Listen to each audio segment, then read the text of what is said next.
Hey Physique Freaks, how's it going? Scott Tuzina, MetabolicMasterpiece.com. A couple weeks ago I recorded a video that discussed how often you should train each muscle for maximum aesthetic muscle gains. Well, this week I wrote an article that went into a little more detail, going more in depth into how you should adjust your training volume based on the frequency that you're hitting each muscle group. It's really great to see that the Personal Trainer Development Center picked up this article as one of the best bodybuilding articles of the week. So I highly recommend you go to MetabolicMasterpiece.com and check out that article. I'll have a link to it down below this video. So basically, what we're looking at here is that volume and frequency are two of the biggest variables that you can manipulate for long-term aesthetic muscle gains. And based on the current evidence, you're looking at training each muscle group once every 5 days up to 3 times per week. When you think about that, that's a pretty broad range, and many different splits will fall into this optimal frequency zone. Anywhere from a body part split where you're hitting each muscle group once every 5 days, an upper-lower split where you're in the gym 4 times a week, hitting each muscle group twice a week, an upper-lower split where you're in the gym 6 days a week, so you're hitting each muscle group 3 times. You can do a push-pull leg split where you're in the gym 6 days a week, hitting each muscle group twice. You can do a full body workout where you're hitting each muscle group 3 times per week. There's also evidence that has come out lately that shows the benefit of training each muscle group 5 to 6 times per week. So really there's a whole, when you really look at all of this, it's kind of silly to see the arguments and debates out there. What's better, a full body split, full body workouts versus body part splits? I mean, they all freaking work. So while everyone else is out there debating about what one's better, I'm going to be busting my ass in the gym, taking advantage of the benefits that each of these splits offer. And that's basically what the aesthetic muscle plan is all about.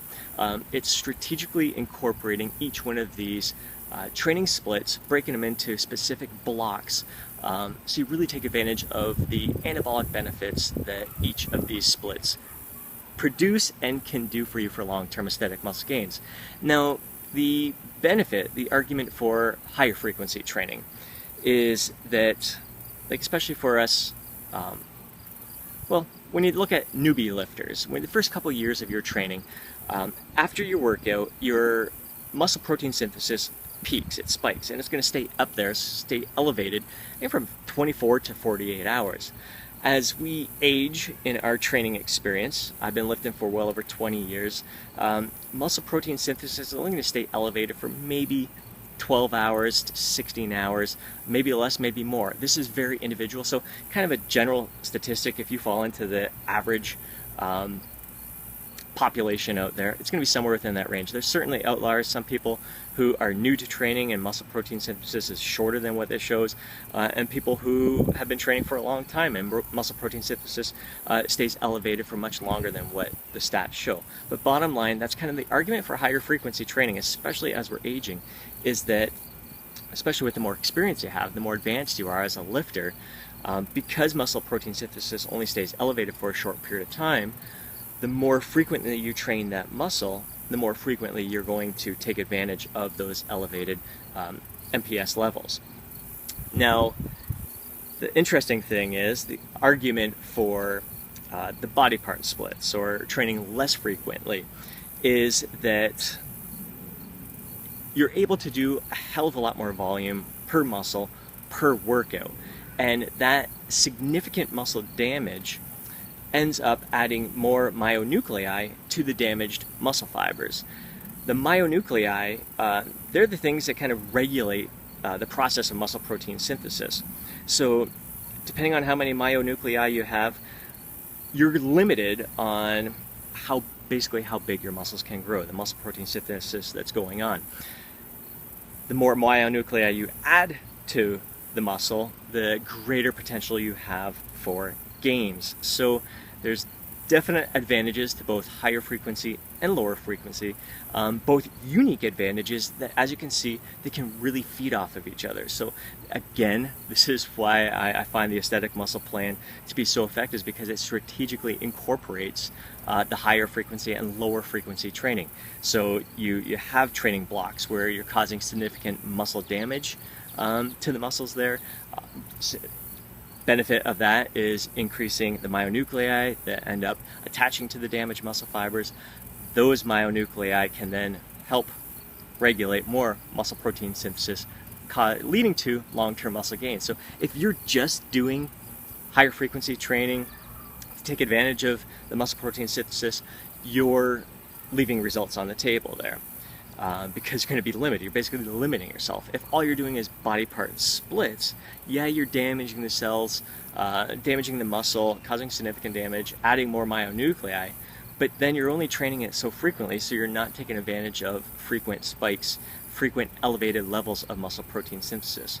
Hope that all makes sense there. I'm going to go through various splits and show you how I adjust the training volume here and get into a little bit more detail on that.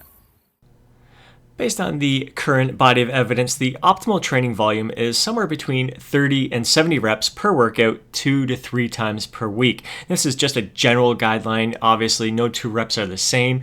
If you're doing a workout that's more strength focused, you're going to be looking at more towards the lower end. If you're doing a workout that is more hypertrophy focused in the moderate to higher rep range, you're going to be more towards that 70 rep mark there as well. Beginners, you're going to be looking more at that lower end, and the more advanced you are, the more volume you can handle, and you'll definitely want to test that upper limit there. First, taking a look at the body part split where you're training each muscle once every 5 days, I'd recommend that you really push the upper limit of the optimal rep range, especially if you're an advanced lifter with several years of bodybuilding under your belt. It's not uncommon for us advanced lifters to perform workouts in the 100 to 130 rep range when following this type of body part split. For example, we may want to start our workout off with some dumbbell flies, really enhancing that mind-muscle connection. We'll do 3 sets, 10 reps each set, and then move on to a strength focus exercise, the incline bench press for 3 sets, 4 reps each, and then start hitting that moderate rep range for the dips, where we do 3 sets, 6 reps each of those sets, and continuing in that moderate rep range on the decline dumbbell bench press, doing 3 sets, 8 reps each set, and then finishing off with some great pump workout, causing some metabolic stress there, some really sarcoplasmic hypertrophy, and doing some cable flies, 3 sets, 15 reps. So in this sample workout, you're really looking at a total of 120 reps. And some will argue that really after you surpass those first 8 sets in the workout, you kind of reach a point of diminishing returns. But us advanced lifters, it may be exactly what we need to cause enough muscle damage in order to add more of those myonuclei to the damaged muscle fibers. So sure, those last 10 sets may not be as effective as the first 8, but I gotta tell you, especially as an advanced lifter, we're really fighting for every little gain that we can achieve here. I'll take any of those extra gains that I possibly can. Next, we'll focus on the upper-lower split where you're in the gym 4 days per week, training each muscle twice. Now, for this split, I also recommend that you test that upper limit of 70 reps per muscle group per workout because you're only training each muscle twice per week and you have 3 full days of complete rest to aid in recovery. Now, I wouldn't recommend exceeding the 70 reps unless you're following a training protocol such as a 100 rep set where you use a light weight while performing an activation set of approximately 20 to 25 reps, and then you're taking short rest in between sets, like 10 to 15 seconds rest at the most, and doing as many more reps as you can, 10 seconds rest, as many more reps as you can until you hit 100 reps. Now, reason for this is that the majority of those activation reps in that first 20 to 25 rep set are not causing significant stress to the muscle. Now, taking a look at how I would structure an upper-lower split like this, day 1 and day 2, I do an upper-lower split. So that the first go through there, I would perform around 8 sets of 4 to 6 reps each. So we're looking at a strength-focused workout here. The total reps are going to be a bit lower here, somewhere between like 24 and 42 reps. Then take a day off and then start focusing on hypertrophy in that moderate rep range of like 6 to 12 reps for the next upper lower split there. So roughly 70 reps per workout there. Take day 6, day 7 off, and then start that cycle again.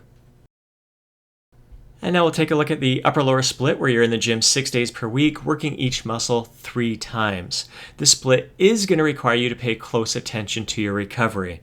What I'd recommend for advanced lifters is day 1 and day 2, the first time you do the upper-lower split, aim for the 70 rep target. Perform higher rep sets, utilizing training protocols like myo reps. Day 3 and day 4, you're going to shift gears and focus on strength. So anywhere between the 3 to 6 rep range, your total reps for those workouts will end up somewhere around the 40 rep mark. Day 5 and day 6, the third time you do the upper-lower split, aim for 70 reps once again using a moderate rep range and focusing on hypertrophy. Day 7, you will take off to recover. As you can see, your rep range doesn't have to be the same each workout. So just because it shows an optimal rep range of 30 to 70 reps doesn't mean you have to pick one of those rep ranges. Pick 70 reps and stick with that for every single workout. Again, modifying those reps between the workouts in a split like this can really help with your recovery and allow you to be in the gym more often, hitting those muscles more frequently. Next, we'll take a look at the push-pull leg split, where you're in the gym 6 days per week, working each muscle 2 times per week. My favorite way to structure this type of workout is day 1, 2, and 3. The first time we're doing the push-pull leg split, you're going to focus on strength, and you're going to perform 9 sets of 4 to 6 reps each. Then take a day off. Day 5, 6, and 7, the second time you go through the push-pull leg split, you're going to focus on hypertrophy in the moderate rep range, doing about 9 sets of 8 to 12 reps, then take day off and cycle through. And now we'll take a look at one of my favorite go-to splits, the upper-lower push-pull leg split, where you're training each muscle twice per week. Day 1 will be upper body, day 2 will be lower body. Those days you're going to focus on strength, 9 sets in the 4 to 6 rep range. Day 3 you'll take off. Day 4, 5, and 6 you're going to do push-pull legs, 9 sets, focusing on hypertrophy in the moderate rep range of 8 to 12 reps. Day 7 you'll take off and you'll repeat that cycle. And now we'll move on to full body workouts, training each muscle 3 times per week. And most advanced lifters, I'd say, could handle the 70 reps for each of the 3 full body workouts. But the trouble is it may turn each workout into a marathon session. But as mentioned earlier, you don't need to hit the same rep target each workout. So here's my preference for this type of plan. Day 1, I'd focus on high reps, typically utilizing a protocol such as myo reps. My rep target is going to be about 70 reps per body part for this workout. And that may sound like a lot for a full body workout, but when you're utilizing protocols such as myo reps, they're very time efficient. Day 2, I'd take off. Day 3 would be a strength focused workout, performing about 6 sets of 3 to 5 reps for each body part. So total reps will end up being pretty low for this day, but the workout is going to be incredibly demanding because of the heavy loads. Then I take day 4 and day 5 off. Day 6, I do a full body workout, 8 sets in around the 8 to 10 rep range. Day 7, take off, and then repeat that cycle again. And last but not least, we're going to focus on the full body workout where you're training each muscle 5 times per week. Now, my workout partner Rick and I have really enjoyed experimenting with high frequency full body workouts during the past 12 months. Our first experiment focused on the low rep range, mainly because the supportive research for high frequency training focused on powerlifters. But what we found after the first couple of weeks is we felt great, but by the end of the 4th week, our bodies were really beat up from all the heavy lifting. Still, we knew there was something to this high frequency training, so we kept experimenting with it. And here's an example of how to structure a full body high frequency plan where you're hitting each muscle group 5 days per week and still allowing your body to recover enough between each workout. So day 1, you're going to focus on high rep sets, typically utilizing training protocols such as myo reps, and we're going to aim for about 60 total reps per body part. Day 2, you're going to do 4 sets in the 3 to 5 rep range, so it's a strength focused workout. Day 3, you're going to do 6 sets of 10 to 12 reps. So kind of the higher end of the moderate rep range, still causing a lot of metabolic stress, metabolic fatigue there. Day 4, you take off, give yourself a day of rest and recovery. Day 5, 6 sets in the 6 to 8 rep range. And day 6, 6 sets in the 8 to 10 rep range. Take day 7 off and repeat that cycle. All right, so something interesting that I've observed over the past couple of years as I've been experimenting with various training splits is that I was always under the impression that kind of the natural progression of a bodybuilder was to start with the 3 days a week, full body workouts, really master those fundamentals, work on getting stronger, and from there you progress and do an upper lower split. From there, a push-pull leg split, and then you'd get into the body part split routines. And the reason for that is that the more advanced you are as a lifter, the more volume you can handle, and the more volume you should perform. And body part splits do allow you to do more volume for that muscle group during that workout. But what I've really noticed is that as I've been experimenting with some of the higher frequency training, total volume at the end of the week ends up being a little bit higher with the higher frequency training.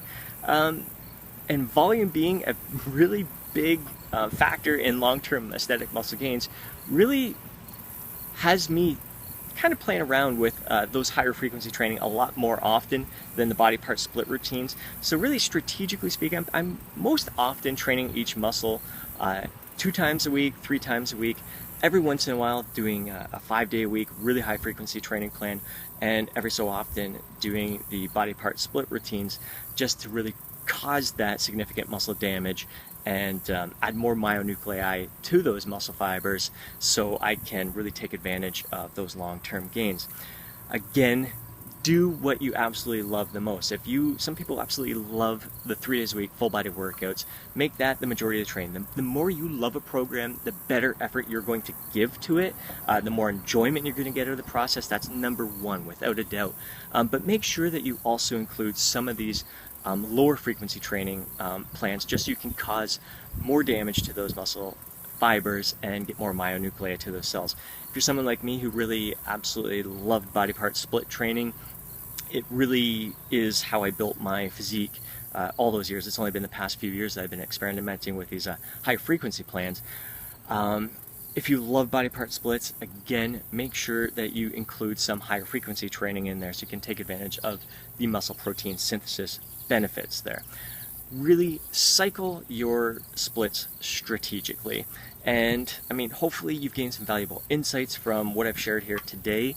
You can take that and run. And if you would prefer to kind of take all the guesswork out of it, the aesthetic muscle plan, I'm telling you, it's killer, it's top notch. These are the exact workouts that I've been following for years. AMP 2.0 is a 16-week plan, and then the original aesthetic muscle plan is 15 months of training that I've been following lately. So killer, working for me, working for tons of my clients there.